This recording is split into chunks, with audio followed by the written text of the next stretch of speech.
For more than 6 months now, Azerbaijan and Armenia, by the admission of the leaders of the two countries, have effectively lived in peace, a period that began after the August breakthrough attained in Washington. Since then, tangible steps have followed. Azerbaijan unilaterally lifted all restrictions on the transit of cargo to Armenia, with economic interaction having resumed thereafter.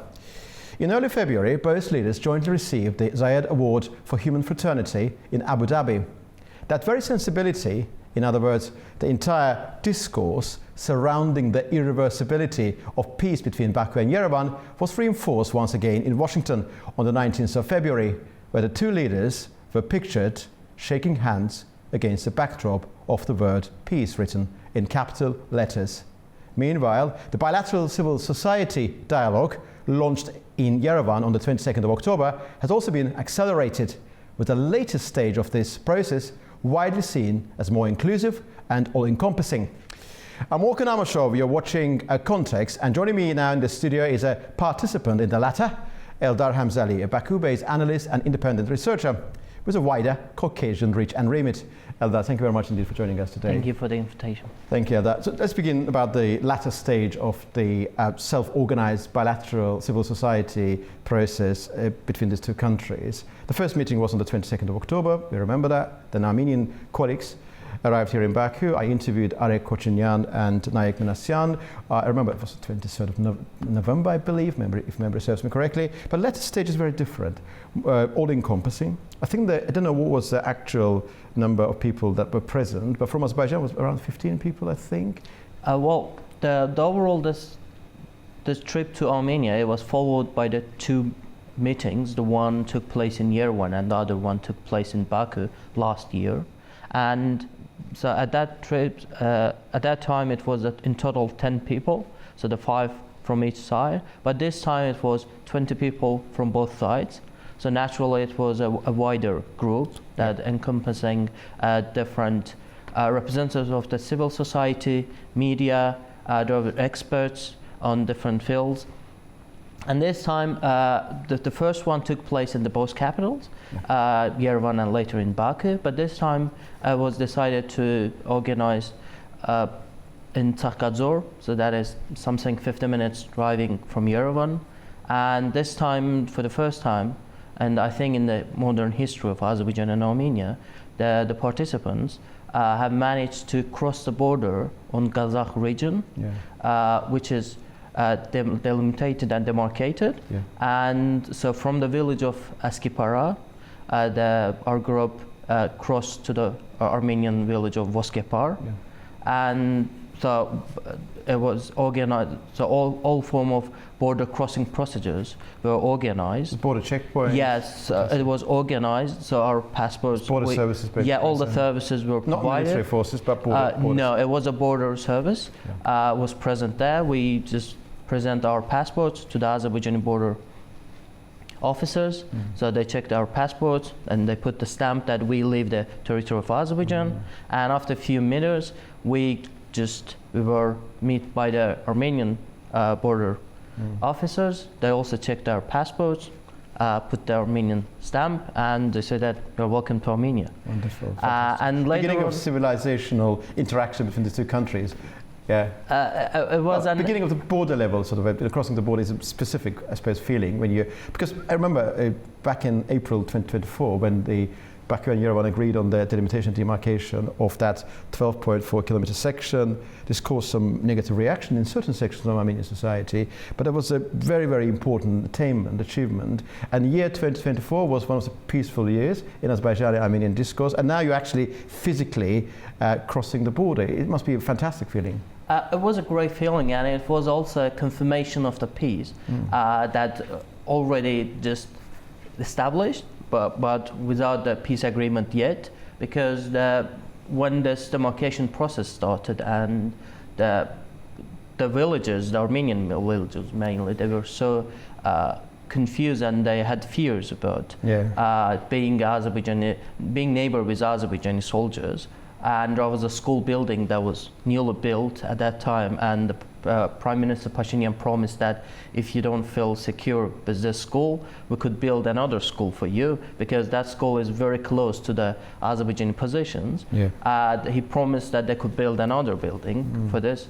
But after crossing, we had passed that village, the Kirans village. Yeah. We observed that how the people peacefully are living there. So I think the Azerbaijani side have proved that all these fears, some were natural, I believe, but some were promoted by the third party.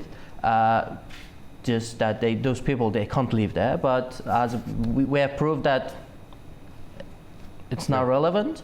And so the people were peacefully living there. We had passed all these villages all the way to Tsarkadzor. I think it was something 2 hours. What is so particular about that particular settlement, as you mentioned? It's more about a small settlement. It's a ski resort. We can say that several the hotels and also the locals were living there.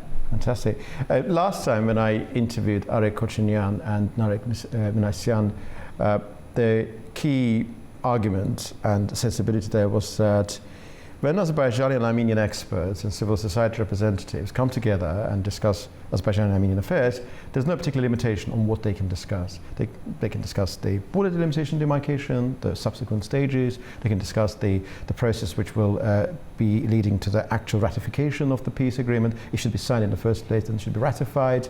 They can discuss connectivity and everything else. Could you, I don't know to what extent the Chatham House rules apply to your discussions, but could you tell us about the breadth of what has been discussed? So overall, what has been discussed, the first one is that what the civil societies can play a role. You know that this process is led by the governments of the Azerbaijan and Armenia, the framework of the peace, and also the sequence of the events. So the Azerbaijani side has clearly stated that there should be amendment, should be made to Armenia's constitution, and then this signing and the ratification of the peace agreement is possible. And taking into consideration these realities, the participants also discussed the potential areas that cooperations could be made, and also as a civil society that we can promote the peace between Azerbaijan and Armenian societies on a society level. At the same time, the topics of transportation is widely discussed. There were experts who presented the potential areas that the cooperations could be made. Another one of the interesting presentation was about cooperation on environmental matters. Was brought into the discussion. At the same time, potential future cross-border projects was also discussed. Some ideas were presented there, in which the areas and fields we could discuss. At the same time, the cooperation among the media was also discussed in combating the fake news on both sides. On both sides.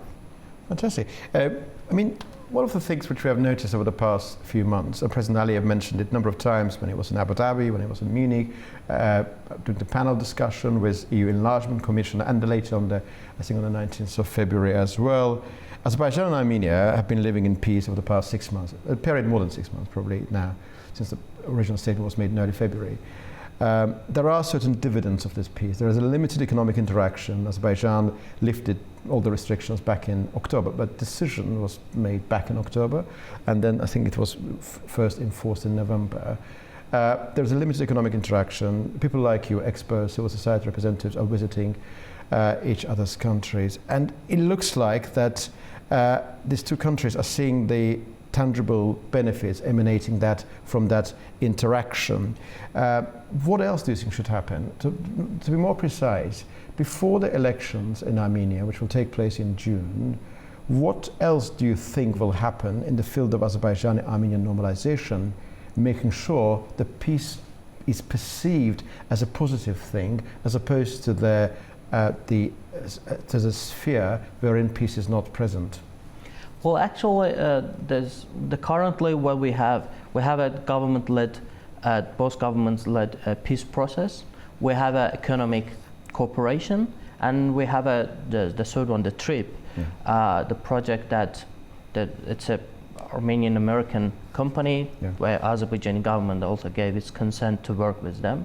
I think this field is advancing on its track, and I think such visits is bolstering, just empowering the feeling of peace, because arriving of the group of Azerbaijanis to Armenia through the land border and normal discussions about how we can contribute to the peace is already. Do you think it's changing the public perception in Armenia as well? It does. We had the discussions there, and I think they had some form of a little monitoring they had done, and they found out that in the previous visit of Azerbaijanis, there was a more negative comments in Armenian media rather than the second one. We just observed some of the news. We look at the numbers, number of people liked it, number of people positively commented it. We thought that there is an increase in the number of people who positively evaluate these visits, and I think those visits are highly evaluated because as well. Another reason why people support it is the reason that those economic benefits that they are seeing that in Armenia. Are they being felt in Armenia, I think? It was felt, and I think there was a discussions that the people who were saying that we won't use the Azerbaijani fuel, there was the petrol stations where they are selling the Azerbaijani fuel, they were quite busy actually. So they're actually using it. So the economy works. The benefits of economy truly works. People had prejudices about first when they hear it, but when they start to feel the real effects of it, naturally it changes their minds and their attitude toward the processes. I don't know to what extent you'll be able to respond to this question, but was there any discussion there in Armenia about the legal process here revolving around the former separatist leaders regarding Vardanyan and others? A decision was made, sentencing was issued, of course, we all know about that. Was that element, internal Azerbaijani dimension, but still related to the core of the problem between Azerbaijan and Armenia, which is now sorted out, but still that's a core, the separatist entity, all that sentencing and decisions, was that part of the discussion as well? Well, naturally those topics always arise. So they try, every side is trying to present the concerns of their societies on the first level. We have some ideas, but our first, the aim was to present the concerns of our societies, their expectations, their fears. So naturally this topic also pop up, but it's a part of the new reality. Absolutely. And I believe much bigger portion of the Armenians also, they reconcile with that reality. I see. But overall, everybody accept that the new reality is different, and so those former leaders of the separate regime, as they should serve their sentence. The feeling that many people have these days that, you know, both leaders and leaderships of two countries, respective leaderships of two countries, are working very hard to enhance the peace agenda. Civil society representatives are visiting each other's country, and eventually there are also some external factors. President Aliyev and Prime Minister Pashinyan received Zayed Award for Human Fraternity in early February. It's been promoted and enhanced. US is very active in the region, and not just through the Trump route for international peace and prosperity, but also with Armenia they have comprehensive strategic partnership. With Azerbaijan, the strategic charter was just adopted, signed. Many actors are actually interested in peace between Azerbaijan and Armenia. EU, European Union, naturally, to what extent, I don't know, they feel sidelined by American participation, but they need to be part of the domain as well. I recently heard about potential EU involvement in Nakhchivan railway link as well. Amongst the external actors, what are those players? Who are those players that actually seem to be less invested in peace between Azerbaijan and Armenia? And have you referred to those potential actors and potential spoilers during your discussion with Armenian colleagues? Well, naturally, there are concerns. From Armenian side, it was mostly about Russia as a potential spoiler. They expressed their concerns that Russia is not interested in the peace, that is not part of it, or the Russia is not one of the initiator of it. So for that reason, they are a little bit concerned about this. As we have time, so the Russia is somehow busy, so we should grasp this time, the opportunity, and we should just sign Russia the peace is busy deal until the war with Ukraine is over, so that's the window of opportunity. I mean, it's very interesting about Russia's role. I mean, Russia is a rational actor in many ways, I suppose. I don't think, correct me if I'm wrong, correct me if you disagree with me, but I think Azerbaijan over the past few years has not tried to deliberately deteriorate relations with Russia. Azerbaijan was always a very predictable actor from Russia's perspective. Azerbaijan has never used its territory against Russia or against any other third-party country. Azerbaijan has not let any other country use Azerbaijan's territory against third parties, including Russia. But three fundamental things happened over the past few years in the region. Well, we remember what happened in December 2024, Akhtar plane crash, Azerbaijan's demands, Russia's recalcitrance and reluctance to accept Azerbaijani point of view, and relations are there in a mode which is not really very positive, indeed remains rather critical and problematic. Number two, Azerbaijan-Armenian peace, signed a joint declaration, not peace deal itself, signed in Washington with the US presence. Russia naturally cannot be expected to be happy, to put it mildly. Number three, June elections, Pashinyan potentially staying in power, and Armenia, thanks to this peace process with Azerbaijan, and thanks to the subsequent Turkish-Armenian normalization, which should naturally follow the Azerbaijani peace deal, effectively diversifying away from Russia. One would assume all of the three developments means that Russia is not happy. What Russia is capable of doing in the context of derailing this process, or are we reading too much into Russian intention? Maybe they're not at all interested in derailing the peace process. Well, regarding the Russia's potential activities, what we can say is that in Armenia there are concerns about the election. During the election period in June, the potential Russia's involvement are just in elections and to promote the opposition candidates. Many of them were linked to Russia. At the same time, the church, as always, has been considered have a close ties with Russia. So this is the main concern that in Armenia today, that a potential involvement in elections and later on organizing a protest in the country. But so far we have seen that all the opposition forces in Armenia, they have not managed to bring a population to the streets after the August declaration in Washington. And it shows that the Armenian public, at least quite a big portion of it, is content with the current processes, and they are not going into the streets by the calls of the opposition who are just aligned with Russia. I mean, probably the June elections in Armenia are going to be a very geopolitical election. We understand that it's a battle between two schools of thought. Probably, I mean, Russia has got its own sort of likable man there on the ground, to put it mildly, and naturally other actors, including Azerbaijan, for very obvious reasons, want Pashinyan to win, because peace treaty could only be signed after that, and because only Pashinyan would go for referendum. We all understand that.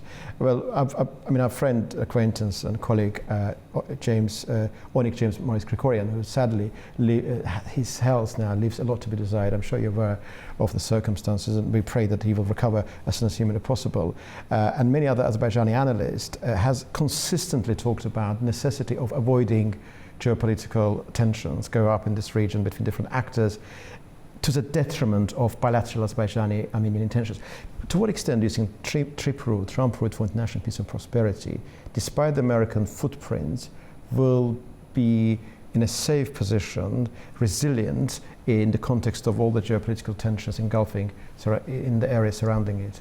The Azerbaijani position in general is that both referendum and the trip, it's internal affairs of Armenia, which had a linkage with Azerbaijan as well, because the trip it covers the section of the territory of Armenia, 43 kilometers. So Azerbaijan, sorry for butting in. I think Azerbaijani President and Foreign Minister Ceyhun Bayramov, President Hosni Kemarajev, all of them made it very clear that it's a bilateral US-Armenia arrangement, but Azerbaijan should be satisfied with the terms. Yes. Yeah. So in both cases, so that it's an internal matter, but has the consequences in relation with Azerbaijan. So for that reason, we are interested in both. Yeah. Armenian experts, as far as I understand, they feel secure that they satisfied both Iran and Russia in terms of nature of it, that this route is not against any of them, and it's just an attempt. So Zangezur Accord is no longer Iran's red line as it was back in 2020. Well, in the last 5-6 years, I think Iran's red lines several times have changed. Recently, I interviewed a number of Iranian officials. I interviewed Iran's ambassador to Azerbaijan, Mr. Damir Chulu, and then I interviewed Iran's Minister of Roads and Urban Development. Basically, when it comes to the Zangezur Corridor, they're really very uncomfortable. The ambassador's response to my question was very diplomatic. So basically, you felt they're unhappy, but they do not want to make it very clear. That was my reading of what ambassador said. And when I interviewed the Minister of Roads and Urban Development, she practically said that Aras Corridor is a bilateral arrangement, it's good, and then Zangezur Corridor external imposition. You realize they're no longer talking about the red lines, but they're still very much unhappy. Question to you, very basic. Will Iran come to terms with the realities established after 8th of August breakthrough in Washington? For sure, for sure. I mean, it's the reality. What does this language entail then? Is it so the new reality is established mainly by Azerbaijan, and whoever is not agreed with this reality for the last 5-6 years, they all had to come to agree with the established reality. So let it be the Russia, let it be the EU, which were part of this Azerbaijan-Armenian normalisation, Azerbaijan-Armenian peace process. So once at different times they took a leading role, but their wrong attitude, their just selective attitude had resulted in the failure. And later on, while the US government today is they seem successful since we Azerbaijan and Armenian leaders signed the Washington Agreement, but the previous administration, they were also they failed because of their selective approach. So for that reason, I think the established reality changes everybody's position, no matter how they want to see the region, but the new reality dictates its own rules, and I believe Iran also will come to the point. Already they already at the point that they can only just express their discontent. To which they're perfectly entitled. Yes, but nothing more than this. Understood. Eldar, thank you very much for your time, for this lovely, absolutely fantastic conversation. So grateful to you. Thank you very much.